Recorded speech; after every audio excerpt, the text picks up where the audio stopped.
নমস্কার বন্ধুরা, কৃষক বন্ধু প্রকল্পের এনএক্সআর 1 ফর্ম ফিল আপ নিয়ে চিন্তায় আছেন? একদম চিন্তা করবেন না। আজকের ভিডিওটিতে আমি আপনাদের দেখাবো কীভাবে কোনো ভুল না করে খুব সহজেই এই ফর্মটি পূরণ করবেন। ফর্ম ফিল আপে একটা ছোট ভুল হলে কিন্তু আপনার টাকা আটকে যেতে পারে।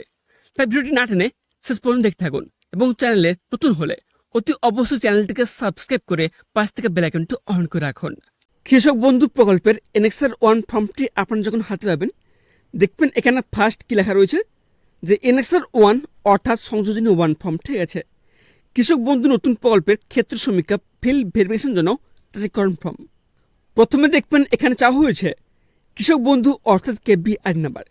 দেখুন, আপনাদের মধ্যে এখনও অনেক কৃষক রয়েছেন যারা কেবি আইডি নাম্বার কী কিংবা কেবি আইডি নাম্বার কী বের করতে হয় সেটা জানেন না। দেখুন, এই নিয়ে কিন্তু অলরেডি আমার চ্যানেলে ভিডিও বানানো রয়েছে এবং ওই ভিডিওটির লিঙ্ক আমার এই ভিডিও ডিসক্রিপশন বক্সে দিয়ে দেবো। ঠিক আছে, ওই লিঙ্কে ক্লিক করে আপনারা ডিরেক্টলি কিন্তু আপনারা দেখে নেবেন যে কেবি আইডি নাম্বার বাড়িতে বসে খুব সহজেই আপনারা কীভাবে বের করবেন।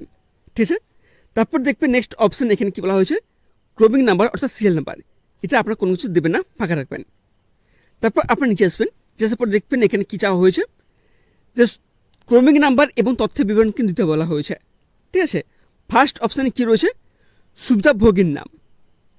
যিনি সুবিধাভোগী রয়েছেন, ঠিক আছে, তার নাম কিন্তু এখানে দিতে হবে। ধরুন আমি এখানে উদাহরণ হিসেবে বলে রাখি, যিনি সুবিধাভোগী রয়েছেন ওনার নাম হচ্ছে গোপাল জানা। ঠিক আছে, এখানে কিন্তু গোপাল জানা নামটি দিয়ে দিয়েছে। এবার দেখবেন এখানে নোটিস করবেন, এখানে বলা হয়েছে আপনি যে সুবিধাভোগী নাম দেবেন সেটা কিন্তু কৃষক বন্ধু রেকর্ড বা ব্যাংক পাসবুক যে অনুযায়ী যে নাম রয়েছে সে নাম কিন্তু এখানে আপনি দেবেন। ঠিক আছে, নামগুলো আপনি ইংরেজিতে দেবেন এবং সেটা ক্যাপিটালে লিখবেন। ঠিক আছে, তারপর দেখবেন সেকেন্ড অপশান কী বলা হয়েছে পিতা বা স্বামী বা স্ত্রী বা অভিভাবকের নাম। যিনি এখানে সুবিধাভোগী রয়েছেন, ঠিক আছে, তার পিতা অথবা স্বামী বা স্ত্রী বা অভিভাবকের নাম কিন্তু এখানে দিতে হবে।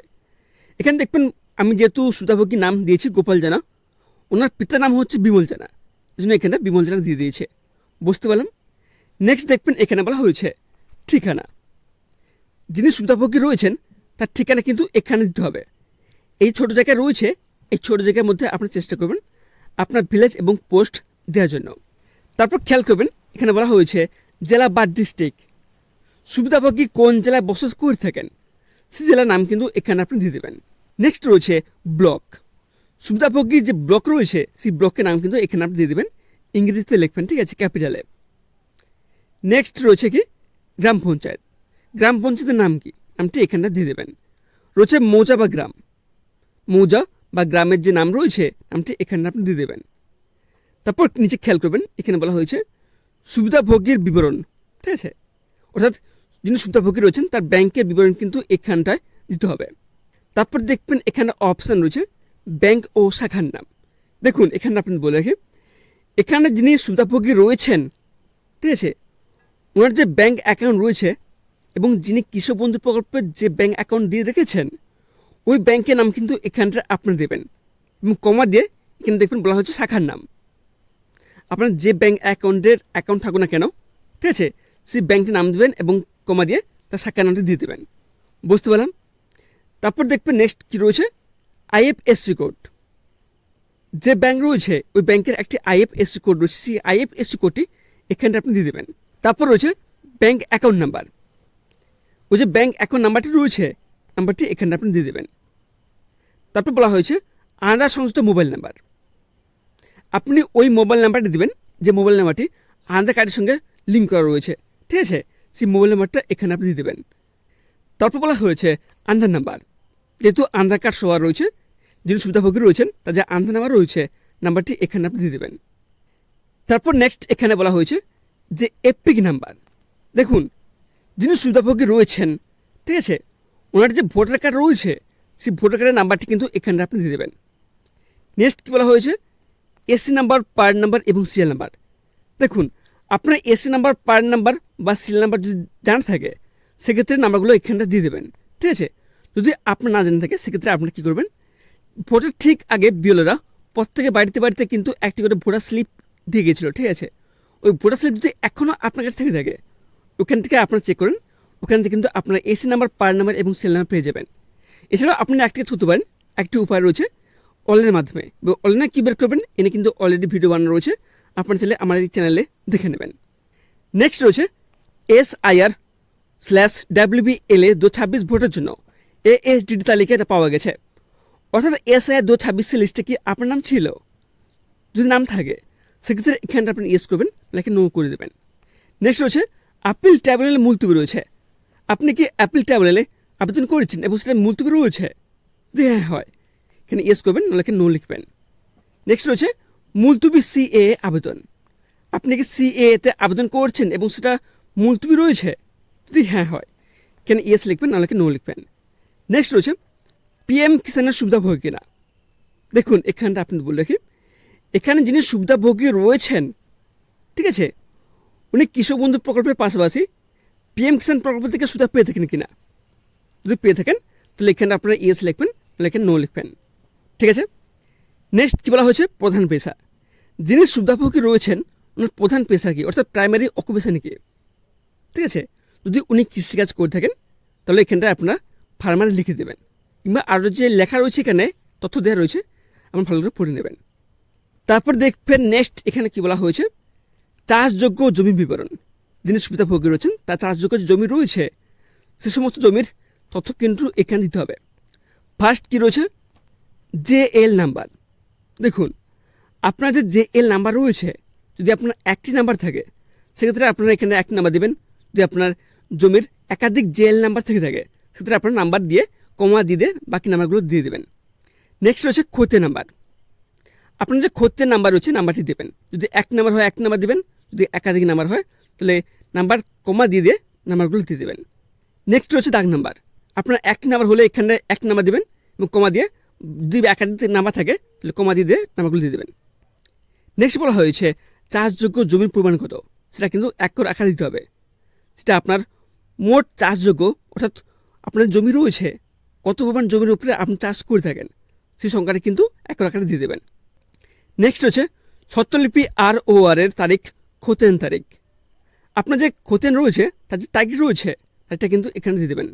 আপনার যে রেকর্ড রয়েছে দেখবেন ওই রেকর্ডে এই তারিখটা আপনি পেয়ে যাবেন। নেক্সট রয়েছে জমির দখলের ধরন।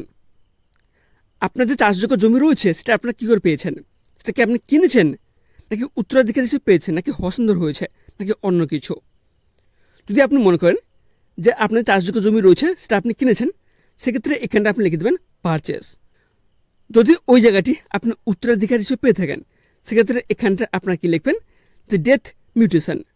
আর যদি হস্তান্তর হিসেবে পেয়ে থাকেন তাহলে এখানটা আপনি লিখবেন যে ট্রান্সফার। আর যদি অন্য কিছু হয়ে থাকে তাহলে এখানটায় আপনারা আদার্স লিখে দেবেন। নেক্সট কী রয়েছে, আয়কর প্রদানকারী কিনা। দেখুন যিনি সুবিধাভোগী রয়েছেন উনি কি ইনকাম ট্যাক্স দেন। যদি ইনকাম ট্যাক্স দিয়ে থাকেন সেক্ষেত্রে এখানটা আপনারা ইয়েস লিখবেন, তাহলে এখানটা নো লিখে দেবেন। এবার আসি সেকেন্ড ফর্মে। এখানে দেখবেন সেকেন্ড ফর্মে কী বলা হয়েছে, স্বামী বা স্ত্রী বিবরণ। দেখুন যিনি সুবিধাভোগী রয়েছেন, ঠিক আছে, উনি যদি বিবাহিত হয়ে থাকেন সেক্ষেত্রে ওনার স্বামী বা স্ত্রীর নাম কিন্তু এই সেকেন্ড ফর্মে কিন্তু দিতে হবে। এছাড়াও আপনাদের বলে রাখি, যিনি সুবিধাভোগী রয়েছেন উনি যদি এখনও অবিবাহিত অবস্থা রয়েছেন, অর্থাৎ উনি বিবাহিত হননি, তাহলে সেক্ষেত্রে কিন্তু এই সেকেন্ড ফর্মে এখানে কোনো কিছু তথ্য দেওয়ার দরকার নেই। বুঝতে পারলাম। যদি আপনি বিবাহিত হয়ে থাকেন সেক্ষেত্রে আপনারা কী করবেন, এখানে দেখুন ফার্স্ট বলা হয়েছে স্বামী বা স্ত্রীর নাম। ঠিক আছে, যদি আপনি বিবাহিত হয়ে থাকেন সেক্ষেত্রে আপনার স্বামী বা স্ত্রীর নাম কিন্তু এখানে দিয়ে দেবেন। এখানে দেখবেন আমি লিখেছি কি প্রতিমা জানা, অর্থাৎ যিনি সুবিধাভোগী রয়েছেন তার স্ত্রীর নাম হচ্ছে প্রতিমা জানা। এখানে আমি লিখে দিয়েছি প্রতিমা জানা। নেক্সট কী বলা হচ্ছে ব্যাংকের বিবরণ। ঠিক আছে, সুবিধাভোগীর যে স্বামী বা স্ত্রীর নাম এখানে দেবেন তার ব্যাংকের বিবরণ কিন্তু এখানে দিতে হবে। প্রথমে কী রয়েছে, ব্যাংক ও শাখার নাম। ঠিক আছে, ওনার ব্যাংক ও শাখার নাম কিন্তু এখানে দিয়ে দেবেন। নেক্সট হচ্ছে IFSC কোড দিবেন। হচ্ছে ব্যাংক অ্যাকাউন্ট নাম্বার দিয়ে দেবেন। হচ্ছে আধার সংযুক্ত মোবাইল নাম্বার, আধার সাথে যে মোবাইল নাম্বার লিঙ্ক রয়েছে সেই মোবাইল নাম্বারটা এখানে দিয়ে দেবেন। যদি থাকে দেবেন, না থাকলে দেওয়ার দরকার নেই। নেক্সট হচ্ছে আধার নাম্বার, ওনার যে আধার নাম্বার রয়েছে আধার নাম্বারটা এখানে দিয়ে দেবেন। নেক্সট রয়েছে কি এপিক নাম্বার। ঠিক আছে, ভোটার কার্ড রয়েছে ভোটার কার্ডের নাম্বারটি এখানে দিয়ে দেবেন। তারপর রয়েছে এসি নাম্বার, পার্ট নাম্বার এবং সিরিয়াল নাম্বার, সেই নাম্বারগুলো কিন্তু এখানে আপনি দিয়ে দেবেন। তারপর দেখবেন নেক্সট এখানে কী বলা হয়েছে, যে KBN সুবিধাভোগী কিনা। দেখুন আপনি যে সেকেন্ড ফর্মে আপনার স্বামী বা স্ত্রীর তথ্য দিলেন উনি কি কৃষক বন্ধু নতুন প্রকল্প থেকে সুবিধা পেয়ে থাকেন। যদি পেয়ে থাকেন এখানে আপনারা ইয়েস লিখবেন, না পেয়ে থাকেন নো লিখবেন। নেক্সট হচ্ছে কি SIR লিস্টে কি আপনার নাম ছিল পাওয়া গেছে। যদি হ্যাঁ হয় ইয়েস লিখবেন, না নো লিখবেন। তারপর রয়েছে কি যে অ্যাপেল ট্রাইব্যুনালে মুলতবি রয়েছে, অর্থাৎ ট্রাইব্যুনাল কি আপনি অ্যাপিল করেছেন এবং সেটা মুলতবি রয়েছে, যদি হ্যাঁ হয় ইস লিখবেন, নাহলে কি নো লিখবেন। তারপর হচ্ছে কি মুলতবি সিএ আবেদন, আপনি সিএ আবেদন করছেন এবং সেটা মুলতবি রয়েছে, যদি হ্যাঁ হয় ইস লিখবেন, নাহলে কি নো লিখবেন। তারপর নেক্সট হচ্ছে কি পিএম কিষানের সুবিধা হয় কিনা, আপনি সেকেন্ড ফর্মে আপনার স্বামী বা স্ত্রীর তথ্য দিলেন, উনি কি পিএম কিষান প্রকল্প থেকে সুবিধা পেয়ে থাকেন, যদি পেয়ে থাকেন তাহলে এখানটা আপনার ইয়েস লিখবেন, নাকি নো লিখবেন। তারপর নেক্সট দেখবেন বলা হয়েছে প্রধান পেশা, ঠিক আছে, ওনার প্রধান পেশা কি, অর্থাৎ প্রাইমারি অকুপেশন কি, উনি যদি কৃষিকাজ করে থাকেন একইভাবে ওনার হাজব্যান্ডের মতো, ঠিক আছে, তাহলে এখানটা আপনারা ফার্মার লিখে দেবেন। যদি উনি হাউস ওয়াইফ অর্থাৎ গৃহবধূ হয়ে থাকেন সেক্ষেত্রে আপনারা এখানটায় হাউস ওয়াইফ লিখে দেবেন, ঠিক আছে। তারপর নোটিস করবেন এখানে কী বলা হয়েছে যে অঙ্গীকারপত্র, এখানে কি বলা হয়েছে আপনারা ভালো করে পড়ে নেবেন, ঠিক আছে। তারপর খেয়াল করবেন এখানে নিচে দেখবেন এখানে বলা হয়েছে যে সুবিধাভোগী স্বাক্ষর, যিনি সুবিধাভোগী রয়েছেন ওনাকে কিন্তু এখানে সিগনেচার করতে হবে, আর উনি যদি সিগনেচার করতে না পারেন সেক্ষেত্রে এখানে কিন্তু আঙুলের টিক ছাপ দিতে হবে। তারপর নিচে আসবেন, তা এখানে দেখবেন বলা হয়েছে শুধুমাত্র দাপ্তরিক ব্যাপারের জন্য, এখানটা আপনার কিছু কোনো কিছু করবেন না, ঠিক আছে, সম্পূর্ণ অফিস তরফ থেকে করা হবে। তারপর নেক্সট এখানে কী বলা হয়েছে যে প্রাপ্তি স্বীকার বা অ্যাকনোলেজমেন্ট, ঠিক আছে, ঠিক এখানে কিন্তু যিনি সুবিধাভোগী রয়েছেন তার নাম কিন্তু লেখা থাকবে, মোবাইল নাম্বার, ঠিক আছে, লেখা থাকবে। তারপর নিচে সিরিয়াল নাম্বার এবং কেবি আইডি নাম্বার, আপনার কৃষক বন্ধু কেবি আইডি নাম্বার রয়েছে সেটা কিন্তু এখানে লেখা থাকবে।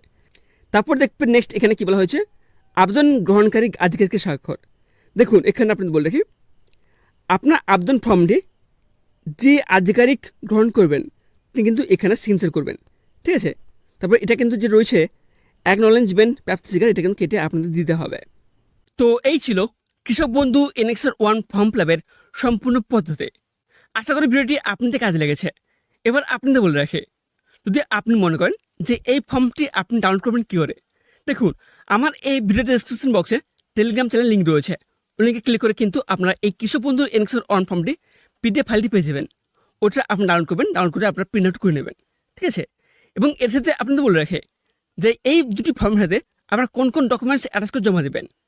আপনি কিংবা আপনার স্বামী বা স্ত্রীর উভয়ের আধার কার্ডের জেরক্স কপি, ভোটার কার্ডের জেরক্স কপি, ব্যাংক পাসবুকের প্রথম পাতার জেরক্স কপি এবং পর্চার জেরক্স কপি কিন্তু প্রতিটি জেরক্স কপি নিচে আপনি সেলফ অ্যাটেস্ট করে কিন্তু জমা দেবেন, ঠিক আছে। তো ভিডিওটি ভালো লাগলে এক লাইক করবেন এবং আপনার বন্ধুর সাথে শেয়ার করে দেবেন। তো এখানে শেষ করছি, দেখা হবে পরবর্তী ভিডিওটিতে। ততক্ষণ সবাই ভালো থাকবেন, সুস্থ থাকবেন, ধন্যবাদ।